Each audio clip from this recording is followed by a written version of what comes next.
Hi guys, in this video I'll show you how to transfer from Web3 wallet to your Spot wallet in Binance application. So first of all, make sure to open the application of Binance, and once you're onto the home page of your Binance app, so you will be seeing multiple options like home, markets, trade, future and assets. So just click on assets, and from here just go to the Spot section, and once you click on Spot, just click on deposit, and once you click on deposit, select the currency or the coin. Let's say I want to deposit USDT, so click on USDT and select the network.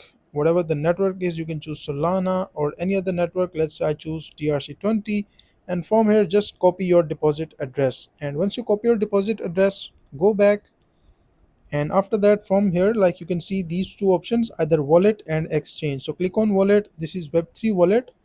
And once you click on here, you will be seeing like your wallet. After that, just go to the asset section. And from here, you can see these options like send, receive, history. So just click on send, and once you click on send, just make sure to enter the address that you copied here. Click on paste, and after that, make sure, like as you can see, I do not have any amount in my wallet, so I am not able to send the amount. But let's say that you have an amount in your balance, you will be able to send it. And once you choose the amount that you want to send from your wallet, click on next, and after that your amount will be transferred from Web3 wallet to your exchange spot balance. So that is a simple and easy process of how you can transfer from Web3 wallet to Spot Binance.